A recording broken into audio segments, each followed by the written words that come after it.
Bom dia, seja bem-vindo ao segundo dia do primeiro simpósio Luso-Brasileiro de Astrologia.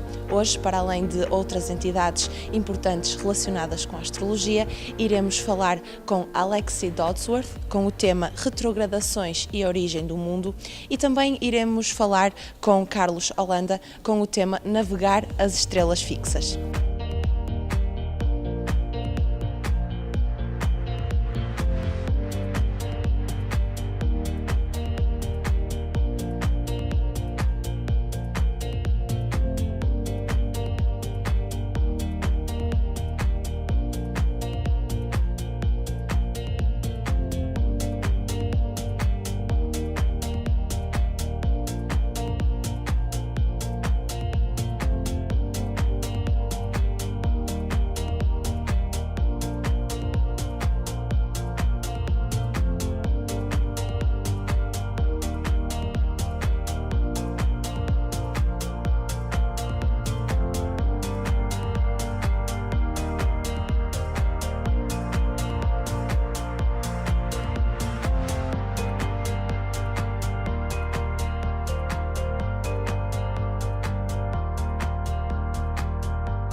José Prudêncio, o tema que trouxe para este primeiro simpósio Luso-Brasileiro de Astrologia foi a Astrologia Filosófica. Eu gostaria que o José me falasse um pouco sobre este tema que trouxe para este simpósio. Pronto, eu comecei por dar uma visão de diversos tipos de astrologia. Primeiro, a astrologia popular, e que ela tem uma função que não deixa de ser interessante, porque dá às pessoas um sistema, uma psicologia simples, que ajuda as pessoas a perceberem ou identificarem, ser capaz de identificar as outras pessoas, de dar-lhes uma espécie de psicologia imediata, que não deixa de ter a sua utilidade, ainda que muitas vezes os astrólogos, em geral, não gostem da astrologia popular porque está muito diferente daquilo que eles fazem.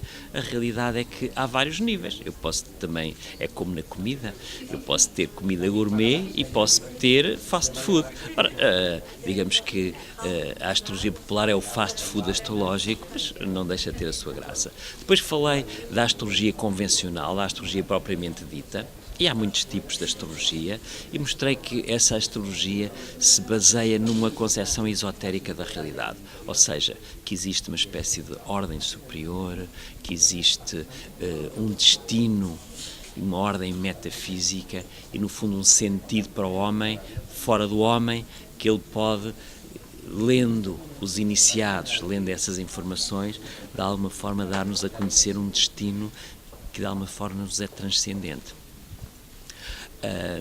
E dentro dessa astrologia há vários tipos. Depois falei da astrologia dita científica. A astrologia científica, de facto, não podemos dizer que seja científica, são basicamente a perspectiva dos que são pró-astrologia, tentando apresentar provas de que a astrologia funciona e que a astrologia tem bases científicas, e por outro lado a perspectiva contra a astrologia, que tentam provar que a astrologia não tem qualquer valor. Aquilo que eu penso, quer de uns, quer de outros, é que quer as supostas investigações científicas daqueles que são contra a astrologia, quer daqueles que são a favor da astrologia, não me satisfazem. O que é que isso quer dizer? Que se nós analisarmos do ponto de vista epistemológico, ou seja, numa ótica de filosofia da ciência, o que é que até agora nós fizemos para investigar seriamente as possibilidades da astrologia, quer os que atacam, quer os que a defendem, não chegaram a grandes conclusões. Porquê? Porque, assim, fazer investigação científica é difícil, é caro, existe tempo, existe meios, enquanto que normalmente os que são a favor e os que são contra, basicamente tentam arranjar argumentos para defenderem as suas crenças. E a ciência tem uma pretensão de ser capaz de ir para além das crenças. Depois falei da astrologia universitária e disse que a astrologia já existiu na universidade, em Portugal, nomeadamente pela mão do infante Dom Henrique. A astrologia existia na Universidade de Lisboa porque o Dom Henrique iniciou aí essa cadeira, mas com interesse nos descobrimentos. porque os astrólogos e os astrónomos desse tempo eram os mesmos. Um astrónomo era também astrólogo. E tinham conhecimento sobre os astros que nos ajudaram nas nossas navegações nas estrelas, ou seja, na navegação pelo mar só através das estrelas. Finalmente cheguei para eu vir então falar da astrologia filosófica, que nesse sentido rigoroso é uma criação minha que começou a verificar-se desde o meu mestrado em Inglaterra, num curso na Universidade de Bath, que em 2003 a astrologia, depois de 2 séculos fora da universidade, conseguiu voltar a ser aceite na universidade, em Bath, com mestrado, com um corpo de professores e de alunos, e eu, assim que aquilo começou, disse logo às pessoas que estavam à frente daquilo, querem já correr. E porquê? Porque quer-me parecer que rapidamente a astrologia vai ser outra vez posta fora. E realmente veio a verificar isso. Passado 4 anos, esse curso, com esse sistema todo organizado, com aulas na universidade, deixou de existir. É certo que continua a existir, só que já numa outra universidade, numa universidade em Lampeter, mas já só como curso online. Também é um mestrado, mas já não tem toda aquela estrutura que tinha a princípio. Ora, esta astrologia na universidade é justamente a tentativa dos astrólogos, especialmente em Inglaterra. A astrologia tem pessoas de grande cultura, de grande desenvolvimento na área da história, especialmente na área da história, porque esta entrada da astrologia na universidade não era para se aprender técnicas astrológicas. Era sim para se fazer uma abordagem crítica, histórica, sociológica da astrologia. Portanto, esse próprio curso, onde apareceu na universidade a estudar-se astrologia, não é para estudar a astrologia em si mesmo, para eu aprender a ser astrólogo, para eu ler mapas astrais, é sim a astrologia no contexto cultural, especialmente histórico ou sociológico. Finalmente, cheguei então à astrologia filosófica, que é o tal tema, que é a minha abordagem, e do qual eu tenho um livro que chama precisamente Astrologia e Filosofia. Pode, de certa forma, considerar que quer os meus trabalhos de mestrado nessa universidade inauguraram essa abordagem claramente da astrologia, analisada primeiro à luz da filosofia, tentando ver quais são os seus limites, quais são as suas possibilidades, quais são os seus fundamentos, e fazendo toda uma história, uma análise, não é história, é uma análise crítica dos fundamentos da astrologia, que estão na cultura grega, que estão na mitologia grega, que estão num conjunto de elementos filosóficos, desde o Aristóteles ao Platão, Pitágoras, Empédocles, e é esse conjunto de elementos que vai produzir aquilo que eu chamo de sincretismo, que é a astrologia. Um sincretismo é uma mistura de várias coisas que constitui, no fundo, um sistema cultural e que é um sistema de referência e que é a origem do nosso pensamento astrológico. Ora, essa é a primeiro nível dentro da astrologia filosófica, porque eu considero que há 3. Este primeiro, que consiste na tal reflexão filosófica crítica sobre o que é a astrologia e sobre a sua origem histórica e sua origem filosófica, e fundamentalmente. Depois, num segundo momento, eu considero que neste momento há uma vertente da filosofia que se tem desenvolvido, que é a ideia da filosofia prática, a ideia da filosofia para a vida, a ideia de que o conhecimento filosófico pode ser usado para orientar a vida das pessoas. Qual é o problema dessa prática da astrologia, da filosofia? De qual há até um livro famoso que se chama Mais Platão, Menos Prozac, do Lumarinov.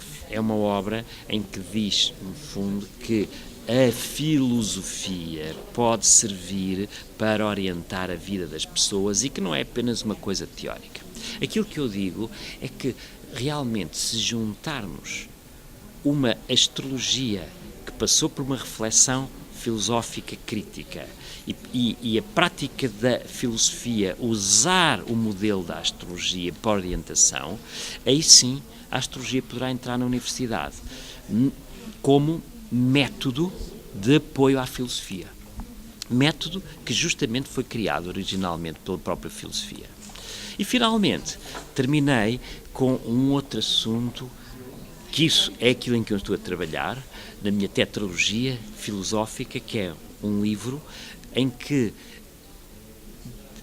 eu já não falo tanto de astrologia. Aliás, a astrologia, dentro desses 4 volumes, aparece apenas num capítulo do primeiro volume, como método da filosofia, mas já não da filosofia abstrata, da filosofia teórica, na filosofia entendida como conhecimento que busca a verdade, mas sim na tradição grega, em que a filosofia era um sistema global de orientação da vida. A filosofia era um modo de vida. Só que o que acontece foi que na história do pensamento o cristianismo impôs-se como modo de vida e esmagou o modo de vida filosófico.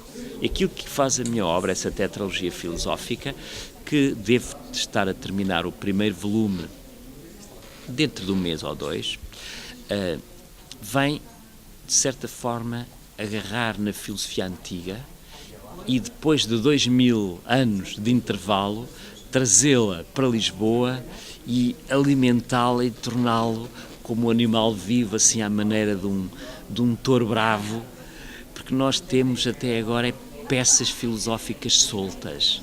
Eu quero estou a construir todo um sistema filosófico que permite, desde que nasce até que morre, orientar-se pela filosofia.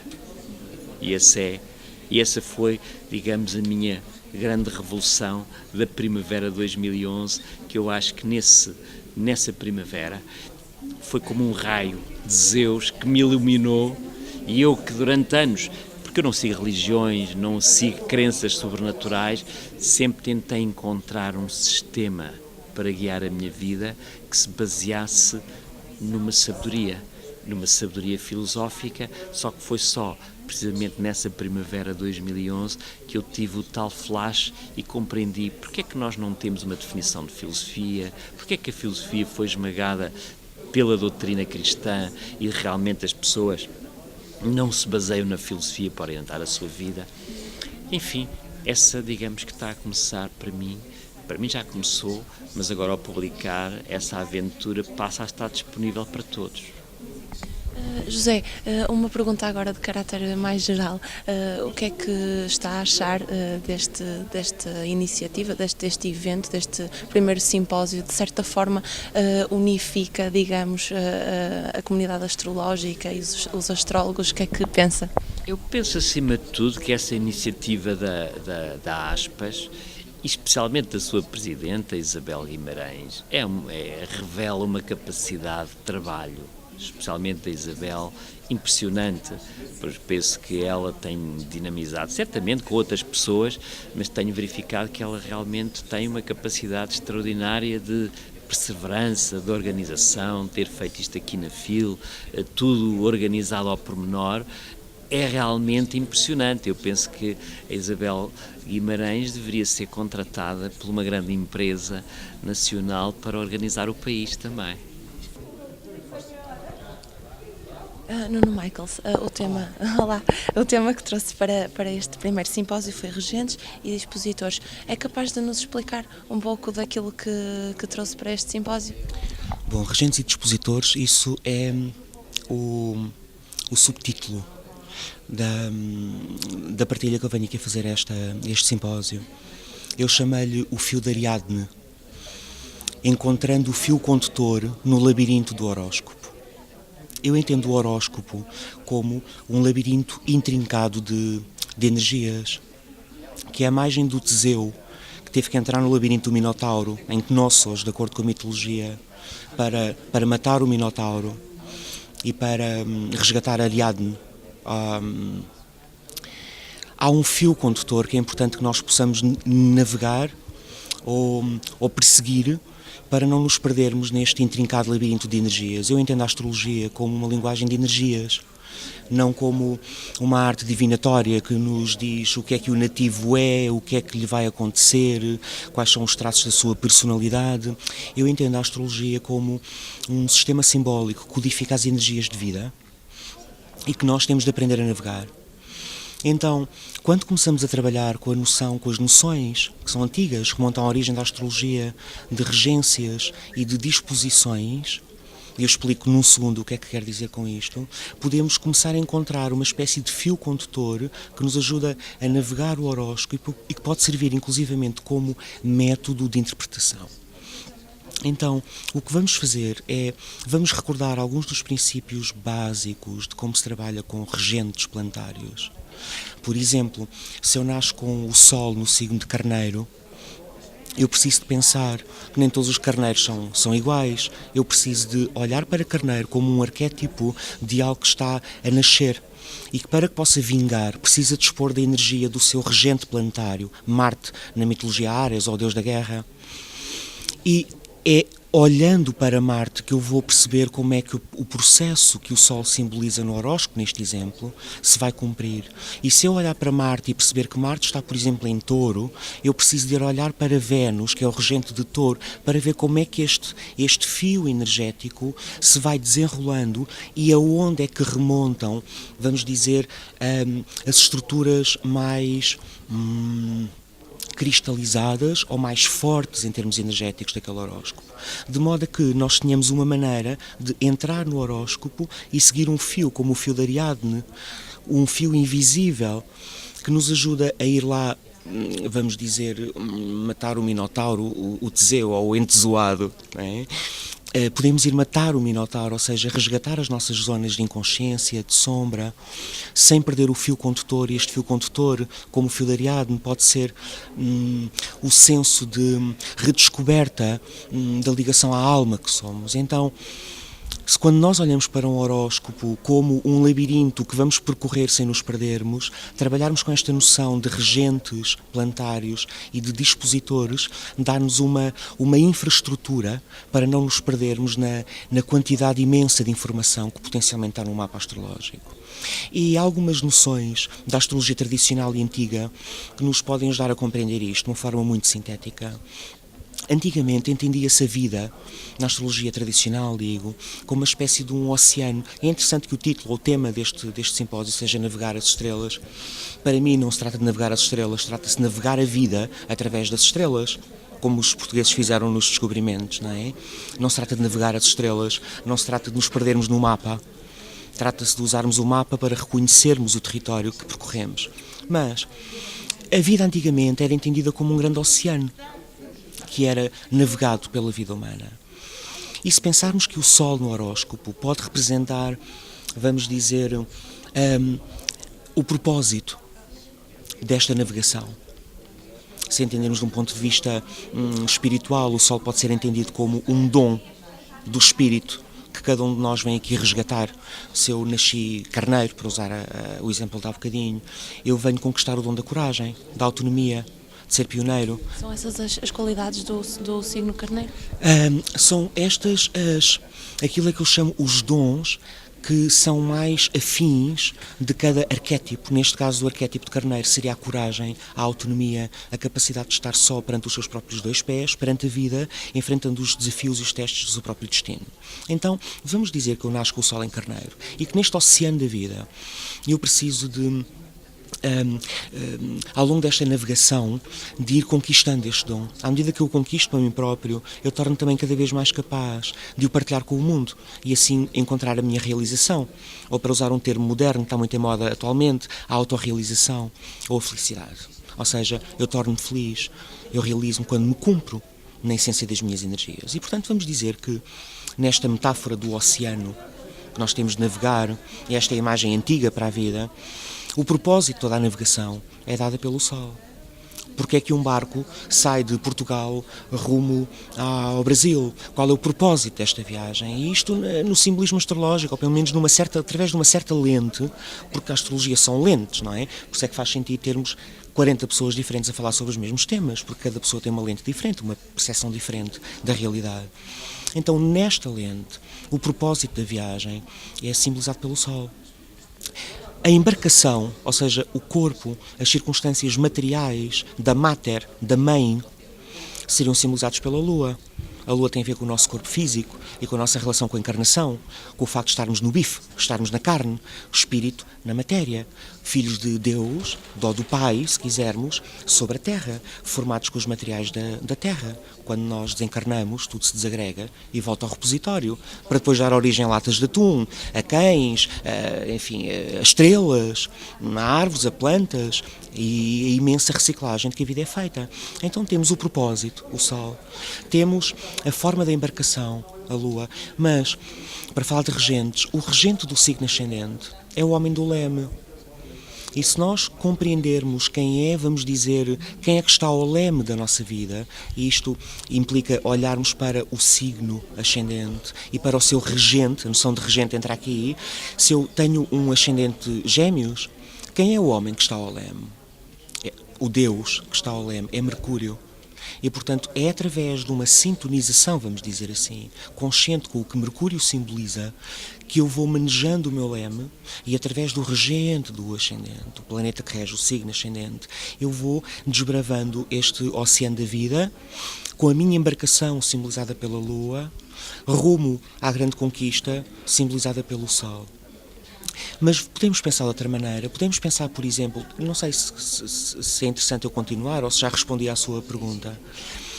Vamos pensar, por exemplo, numa perspectiva mais moderna, ou numa perspectiva da astrologia psicológica, okay?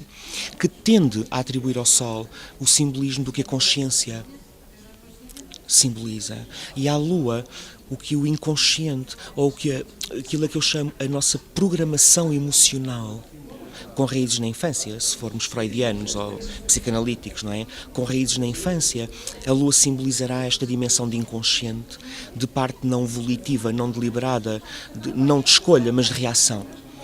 Então vamos dizer que num horóscopo temos um Sol num determinado signo e a Lua num determinado signo. Se trabalharmos com a noção de dispositor, e se pensarmos que dispositor é o planeta que dispõe da energia de outro planeta, um Sol em Gêmeos tem como dispositor Mercúrio. O Mercúrio é o planeta que rege o signo, onde neste caso o Sol estaria Gêmeos, e portanto dizemos que Mercúrio é o regente do signo e é o dispositor do planeta que lá está. Disponere significa pôr no outro lado. Okay? Então, se eu tenho um Sol em Gêmeos, por exemplo, uma Lua em Capricórnio, eu posso entender a viagem da minha inconsciência, Lua, para a minha consciência, entendendo a relação que existe entre os dispositores. Se eu tenho uma Lua em Capricórnio, neste exemplo, e um Sol em Gêmeos, eu posso entender o processo de me tornar gradualmente consciente através das experiências de vida, que é a viagem simbólica que os astrólogos, em astrologuês, chamam da Lua para o Sol, não é? Percebendo qual é a relação e a viagem de Saturno para Mercúrio. Então, quando trabalhamos com estas noções, aplicando a um mapa astrológico e nos permitimos fazer experiências, elaborar hipóteses e procurar nestes fios energéticos, informação que nos ajuda não a prever, a descrever, a rotular, a antecipar, porque tudo isto era uma necessidade de uma astrologia baseada no medo, e onde não havia noção do ser humano como um potencial criativo, com escolha, com volição, com vontade, com uma margem relativa de escolha. Por isso eu chamo a minha astrologia uma astrologia da escolha iluminada. Quanto mais consciência temos dos processos, mais responsabilidade e liberdade temos nas nossas próprias escolhas. Mas não há grande dúvida de que, apesar da astrologia ser uma linguagem altamente libertadora, que mais do que nos dá respostas acerca do que somos, nos ajuda a fazer perguntas inteligentes acerca daquilo que nos podemos tornar, aquilo em que nos podemos tornar não deixa de ser afim e de ressoar com uma certa qualidade arquetípica presente no nosso horóscopo. Então, com esta conferência, palestra, partilha, enfim, com este momento em que vou partilhar os meus preconceitos, as minhas lentes, a minha maneira de olhar para a astrologia, eu vou procurar oferecer às pessoas ideias, propostas, de modo a que possam pensar de formas mais criativas e terem mais lentes que possam aplicar à sua interpretação dos horóscopos que se proponham compreender. Espero ter respondido à sua pergunta de uma forma não demasiadamente confusa. Apenas para terminarmos, uma pergunta pequenina de caráter mais geral. O que é que está a achar, ou o que é que está a achar deste simpósio, desta organização, que é a primeira? Bom, eu preferiria ter a oportunidade de responder a isso no final, não é? É como diz o outro, prognósticos são no final do jogo. Portanto, até agora, pelo que me apercebi... Aquilo que pôde ver até agora. Exatamente, é isso que eu posso responder. É a natureza da vida, não é? É sempre momento a momento, em suspenso, provisoriamente em suspenso. Até agora... eu estou fascinado, fascínio não é uma boa palavra, mas estou impressionado, muito positivamente impressionado com a organização, com o cuidado que tiveram com tudo. Está tudo muito cuidado, há uma equipa de gente muito atenta, vê-se que muito dedicada, e é uma alegria ver acontecer na minha cidade e no meu país coisas quase à escala daquelas que eu nos últimos anos tenho viajado para poder encontrar, congressos onde temos estas orgias astrológicas, onde nos reunimos centenas de astrólogos ou estudantes ou aprendizes num espaço e trocamos as nossas ideias e partilhamos e beneficiamos uns dos outros através desta linguagem bem amada que todos partilhamos. Então, no que respeita à organização e à Aspas, não é? E aos seus parceiros, estou muito positivamente impressionado e estou muito grato por isto estar a acontecer no meu país e na minha cidade. Carlos Holanda, o tema que trouxe para este primeiro simpósio luso-brasileiro de astrologia foi navegar as estrelas fixas. Eu gostaria que o Carlos falasse um pouco sobre este tema. Ok. As estrelas fixas são a astrologia primordial. Elas começam com a formação do povo caldaico, aliás, do povo sumeriano, né? E essa cultura ela vai se desenvolvendo até a Grécia, onde você vai ter a divisão pelos signos como a gente conhece hoje. E é uma prática muito utilizada na Grécia Antiga, mas muito mais ainda na Idade Média e no Renascimento. O que você tem com as estrelas fixas é uma literalidade muito forte. O que a estrela significa, ela pode ter um resultado na sua mão. Por exemplo, se a gente utilizar dentro de um ponto crucial do mapa, a estrela Sirius, que se encontra na boca do cão maior, né, tradicionalmente associada à boca do cão maior.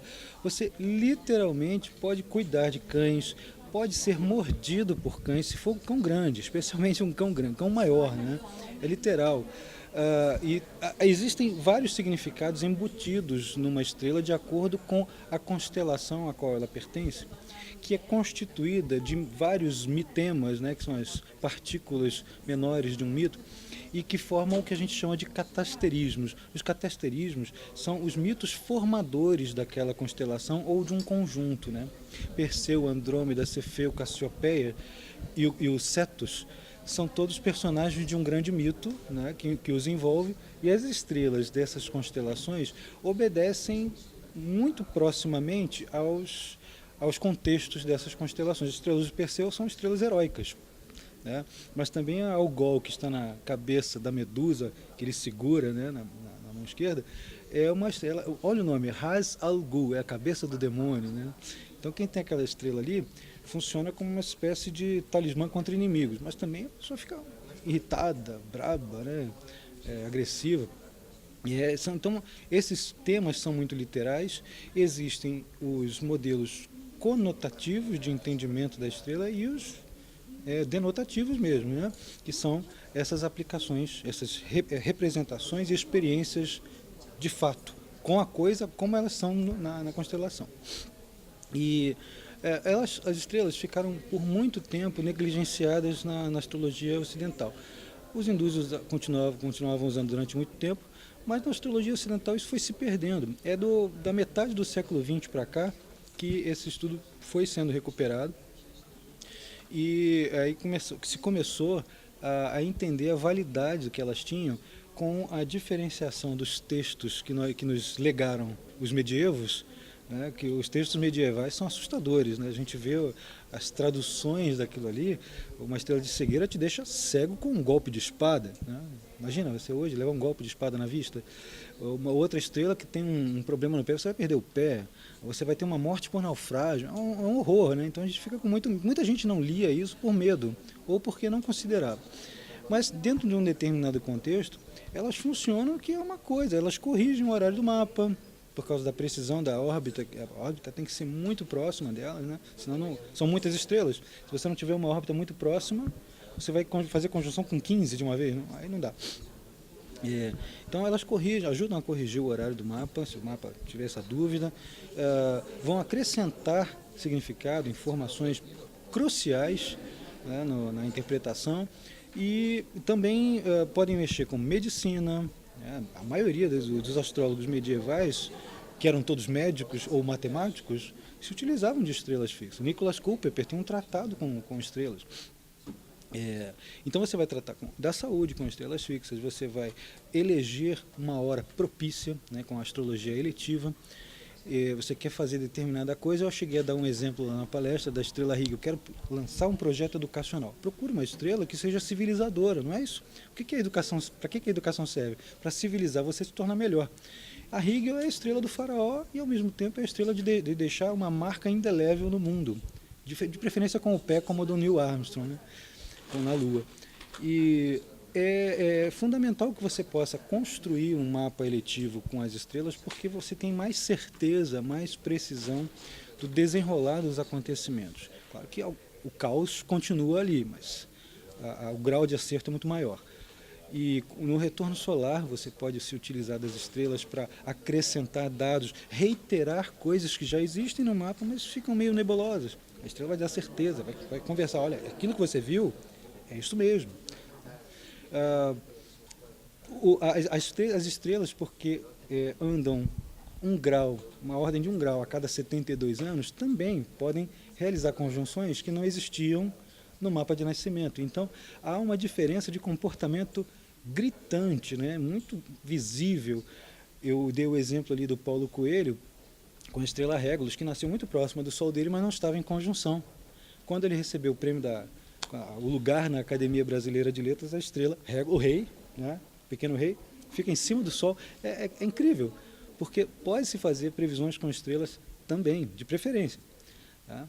Essa então é a origem da astrologia, chegando aqui até nós e a gente traduzindo de um jeito contemporâneo. Carlos, uma última pergunta. Eu gostaria de saber o que é que o Carlos pensa destes eventos e, nomeadamente, deste primeiro simpósio, de certa forma, une Portugal e Brasil. Olha, os eventos são fundamentais. Esse aqui é um ato de coragem, né? É uma maravilha para começo de conversa. Eu estive aqui durante o período de organização. A primeira vez que nós viemos aqui na FIL, eu fiquei muito honrado, porque eu participei junto com os primeiros organizadores, né? Claro que eu não sou o organizador, mas eu fiquei metido a besta, porque é fundamental haver eventos grandes desse porte. Não basta haver apenas a transmissão online, que hoje em dia está se tornando fundamental, mas a troca, o contato entre as pessoas, a diversidade cultural, isto é o que vai fazer o conhecimento, astrológico ou não, o conhecimento se elevar.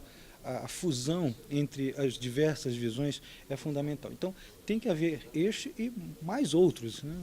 É importantíssimo, tem que ter.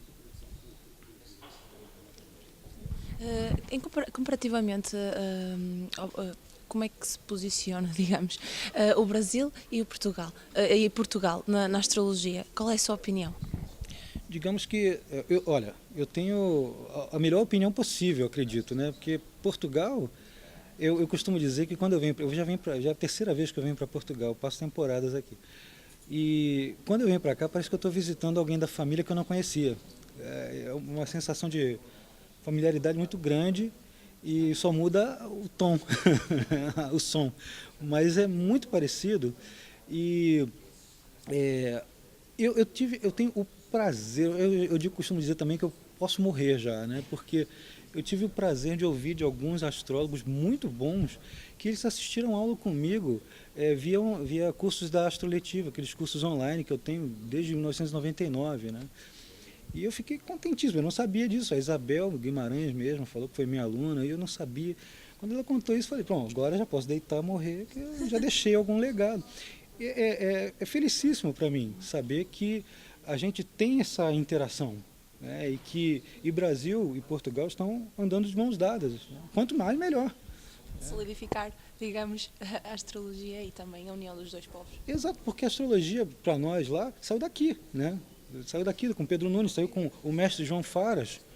Vocês sabem que o mestre João Faras foi o primeiro astrônomo, astrólogo, que era judeu português, cristão novo, marrano, né?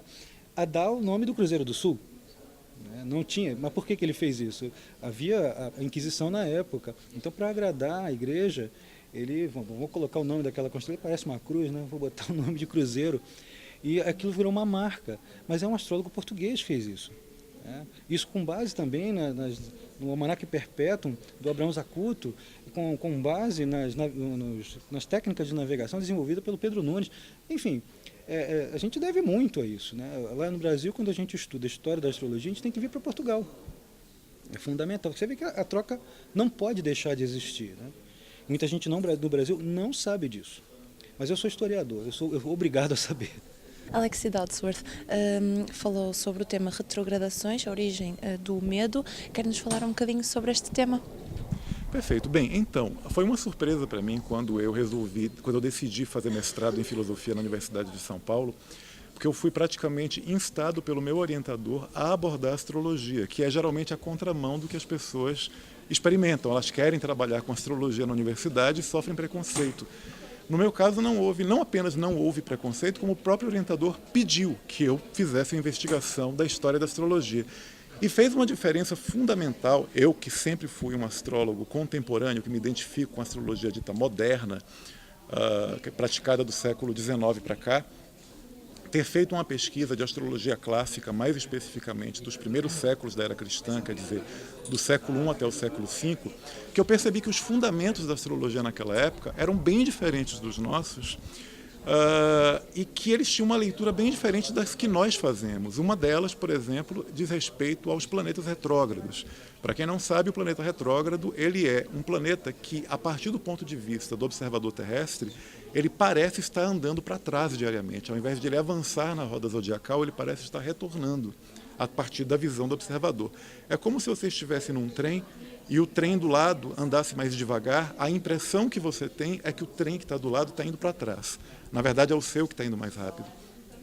E a interpretação contemporânea que se dá aos planetas retrógrados é geralmente mais negativa, né? Como se fosse alguma coisa. Geralmente a interpretação dada é relacionada com vidas passadas, né? Que a pessoa trabalhou mal alguma coisa numa encarnação anterior, usou mal alguma qualidade, algum talento, sendo que na astrologia clássica não há essa leitura ligada à reencarnação, até porque a crença na reencarnação não fazia parte do conjunto de estudos da astrologia ocidental. E a visão desses astrólogos clássicos ligada sobre a retrogradação era bem diferente, quer dizer, não é uma visão necessariamente negativa. Havia um outro entendimento, uma outra ética do mundo nessa época. Eles tinham um entendimento do nosso mundo como sendo um mundo em que todas as coisas que existem, todas as coisas que são criadas, elas fazem parte do plano divino, fazem parte do plano de Deus. Então não existe nada que é criado que é negativo, nada que deva ser corrigido. Então, a posição de um planeta a posição retrógrada de um planeta, ela representava algo que fazia parte dos planos divinos. Podia representar, por exemplo, uma necessidade de revisão, um momento especial para que você possa identificar falhas que precisem ser corrigidas. Enquanto que no nosso mundo contemporâneo, nós somos inclinados a praticar uma astrologia que é uma astrologia que tenta aconselhar as pessoas a serem coisas que elas não são. Então, por exemplo, uma pessoa que tenha aspectos tensos de Mercúrio com Marte é uma pessoa que é tão sincera que pode ofender. Enquanto que na astrologia contemporânea nós tendemos a dar conselhos para essa pessoa do tipo, seja mais diplomática, fale coisas mais suaves. Na astrologia clássica não. Na astrologia clássica havia um entendimento de que, olha, se você nasceu com isso, é porque você tem uma função no mundo com essas habilidades para fazer isso. Então, a minha perspectiva da astrologia mudou muito quando eu fiz essa investigação para o mestrado, porque eu percebi que os antigos tinham uma visão de mundo que confiava muito mais na natureza do que a nossa. E a ideia dos planetas retrógrados, a identificação do momento em que a gente passa a ter medo deles, é justamente quando Copérnico, Kepler e Galileu mudam a ideia da cosmologia e o céu deixa de ser o lugar da perfeição e passa a ser um lugar onde existe matéria comum. Quer dizer, os antigos acreditavam que a Lua era feita de éter, um éter espiritual. Galileu aponta a luneta para a Lua e diz, olha, a Lua é tão esburacada e montanhosa quanto a Terra. Não existe nada de etérico ou de espiritual nela. E aí, a partir daí, nós ficamos órfãos de um céu perfeito. E por causa dessa orfandade do céu perfeito, nós passamos a ter medo de aspectos celestes. Cometas, meteoros, planetas retrógrados passaram a ser elementos que geram medo. Ou seja, é uma coisa que acontece a partir do século XVI para cá. Na sua opinião, e é uma pergunta de um âmbito assim mais geral, o que é que, na sua opinião, de que forma é que estes simpósios, estes encontros, contribuem para uma maior, digamos, uma maior fomentação, uma maior exatamente, uma maior divulgação da astrologia? Bem, em primeiro lugar, é uma honra vir a Lisboa, que é uma cidade que eu gosto tanto, aprecio tanto, vim a turismo tantas vezes e agora venho para participar desse simpósio convidado pela Aspas. Bem, eu penso assim que encontros como esse são oportunidades incríveis de troca de conhecimento, principalmente porque a astrologia ela não é um corpo de conhecimento homogêneo. Ela é um corpo de conhecimento que envolve muitas correntes diferentes. Existe a corrente kármica da astrologia, existe a corrente da astrologia clássica, da astrologia psicológica, que tem um approach mais junguiano. Quer dizer, essa possibilidade de diversidade dentro de uma unidade de que é um congresso, eu acho que é muito especial. Sei que existem pessoas que são contra esse tipo de movimento, quer dizer, elas acham que a astrologia deveria ser uniformizada, deveria haver só algumas correntes e não as outras. Eu não penso assim. Eu acho que é preciso existir diversidade. Eu acho que um encontro como esse, que possibilita que astrólogos do Brasil e de Portugal se encontrem para trocar técnicas, experiências, experimentos, e, sobretudo, a experiência de vida deles, a experiência de atendimento e as diferentes correntes astrológicas, é uma oportunidade única. Uma oportunidade única. Aprendem não apenas os estudantes, como aprendem principalmente os astrólogos. Eu aprendi muita coisa ouvindo coisas que os nossos colegas portugueses e alguns brasileiros falaram, coisas novas, coisas que eu não sabia, mesmo sendo um astrólogo que trabalha com isso desde 87. Quer dizer, não existe um fim para esse saber, você está sempre aprendendo, você é sempre um estudante de astrologia, sempre, mesmo que você já seja um profissional que atenda há muitos anos.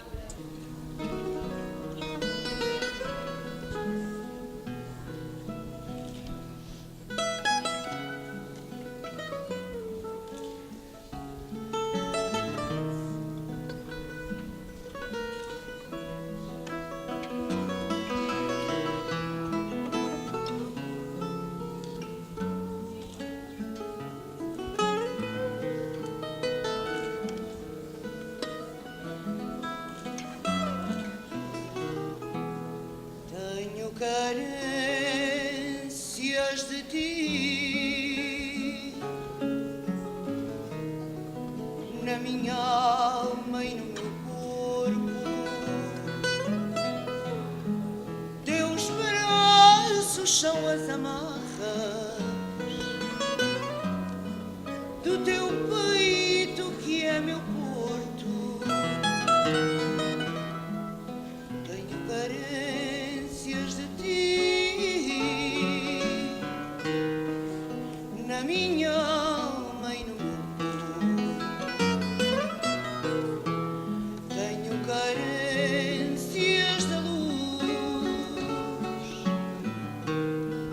que me vem do teu olhar.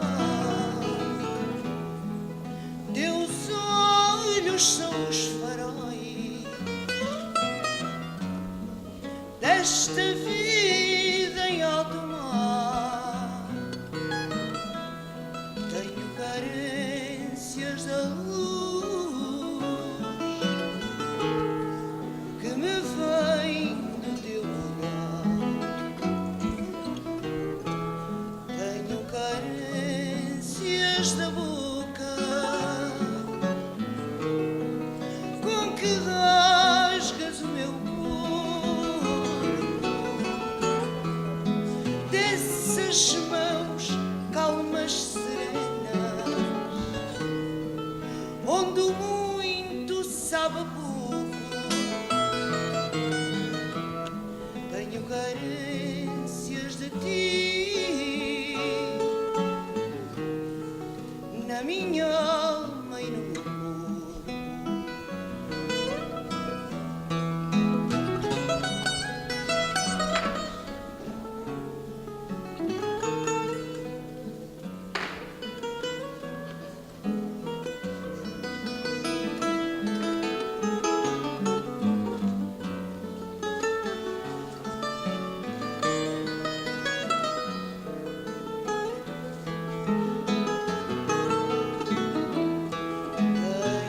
carências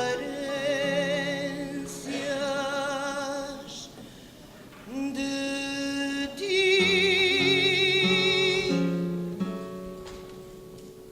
na minha alma e no meu corpo.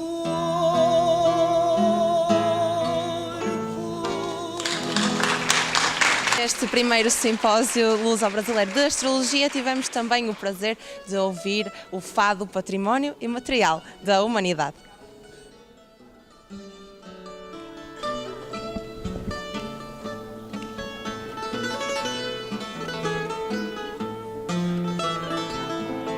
Perguntaste-me outro dia se eu sabia o que era o fado. Eu disse que não sabia. Tu ficaste admirado, sem saber por que o fazia. Eu menti naquela hora e disse que não sabia, mas vais-me dizer agora. Almas vencidas, noites perdidas, sombras bizarras, namoraria, cantam lufias, choram guitarra. Amor, ciúme, cinzas e lume, dor e pecado, tudo isto existe, tudo isto é triste, tudo isto é fado. Se queres ser o vencedor e teres-me sempre a teu lado, não me fales só de amor, fala-me também do fado, o fado que é meu castigo, só nasceu para me perder. O fado é tudo o que eu digo e o que eu não sei dizer. Almas vencidas, noites perdidas, sombras bizarras, namoraria, cantam lufias, choram guitarra. Amor, ciúme, cinzas e lume, dor e pecado, tudo isto existe, tudo isto é triste, tudo isto é fado.